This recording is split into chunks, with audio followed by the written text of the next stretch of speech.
2002 Corvette C5 Z06. When it left the factory, it came with 405 horsepower and 400 foot-pounds of torque. It could do 0 to 60 in 3.9 seconds and have a top speed of 187. And a hell of a lot of power. Woo! Oh, that power. That power. It comes with a 5.7 litre V8, but not the same LS1 that you're used to in the standard models of the C5. It came with the Ls6 engine, which is basically a beefed up version of the LS1. The C5 was the first generation of Corvettes to feature a transaxle, and that gave it a 50-50 weight distribution due to the fact that the gearbox was at the back. All of this power comes in handy when you've got a car in front of you and you need to overtake in a short space of time.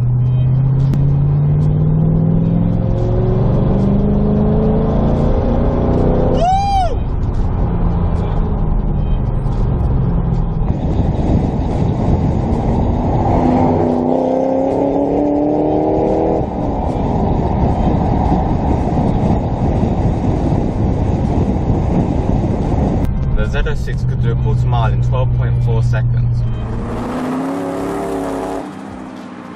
In terms of performance, for the lap times, on the Nürburgring, it did the Nürburgring in the same time as a Ferrari 360 Challenge Stradale, which cost more than double the price of this when it was new. This Z06 doesn't have 405 horsepower. It's had the supercharger conversion and now it develops over 600 horsepower. Yeah, so you've got a 6-speed manual transmission, which is the only option you've got with the Z06.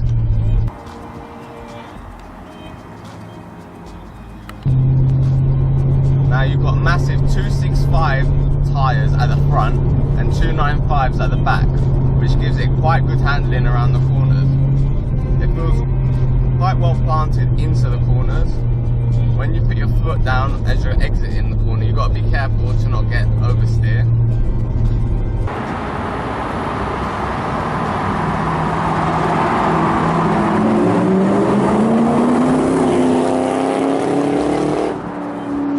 The traction control system has 3 settings: on, off, or if you hold it down for 5 seconds,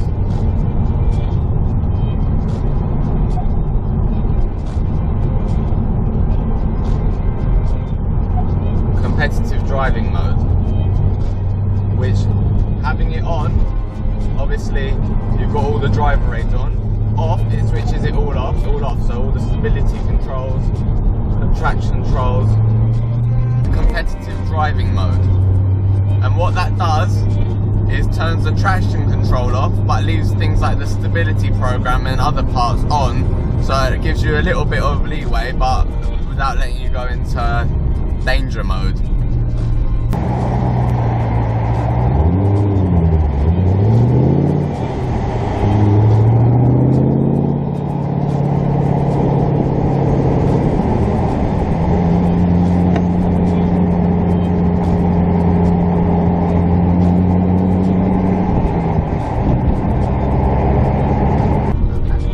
Now the Z06 came with a revised suspension from the normal C5, which is the FE4 suspension. There wasn't an option to get the magnetic ride control that you could get in the normal C5s, but all the things like the lightweight titanium exhaust, the thinner windows, and other bits that they did to the Z06 made it lighter so it would handle better.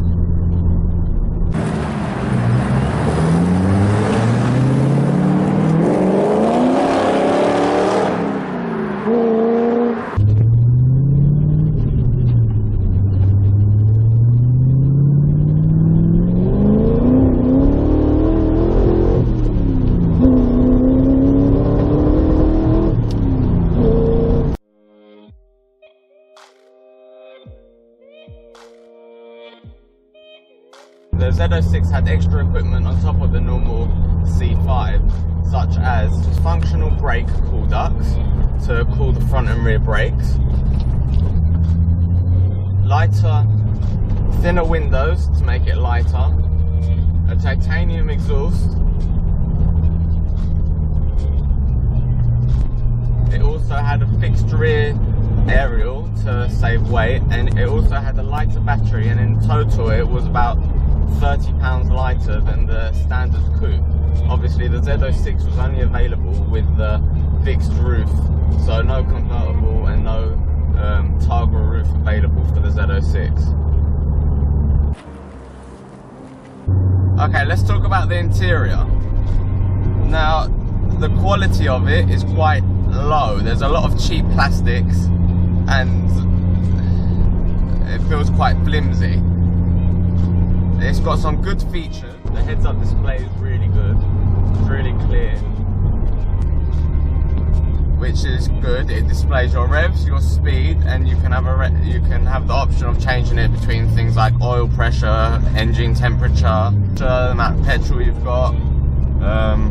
There's quite a variety of things you can choose from,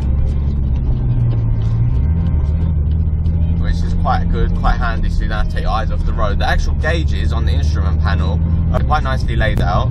They look quite nice, and they're good. It's got some good features as well. You can by a press of a button, you can swap it between miles per hour or kilometers, and it'll convert all the bits that you need for it. It's got dual zone climate control. For some reason, on the passenger side, there's a bar which usually you've got the grab handles on most cars around here, but for some reason you've got one in front of the glove box on the passenger side, which is quite strange. Now, it's comfortable to sit in. The seats are very soft and comfortable. They give you reasonable bolster support, but they're not the best for a car of this type. The gear stick is really chunky, which is not too bad on the most part, but it is a bit chunkier than I would have liked. The seats have memory positions, so you can sit there and you can put them into your web position, and then obviously if someone changes it, just press the button, you can go into the position that you were in before.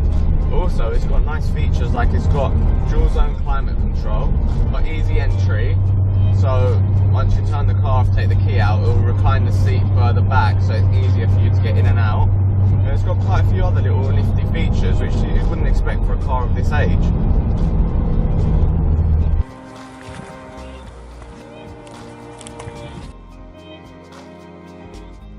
This is literally all I can see when you put the sunlight down. Obviously, just as the C5 does, it's got pop-up headlights, which are awesome. You don't see cars anymore with pop-up headlights. I love seeing them on this car. It's such a fun thing, just sitting there playing with them to pop them up and down all the time. Now, the Z06 came with 5 colour options. You can either have it in red, which was torch red, yellow, which was millennium yellow, blue, silver or black. And they were your 5 colour options for the Z06. I think that's all that there is to say at the moment. It's got low drag, it's got pop-up headlights, which are just so cool. You don't get that on any modern car. If you like the video, hit the like button and subscribe if you want more.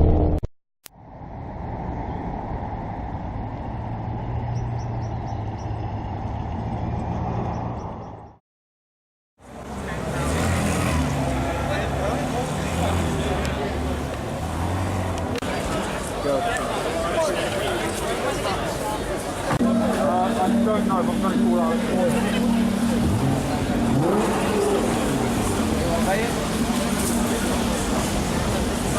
Guys, stay back.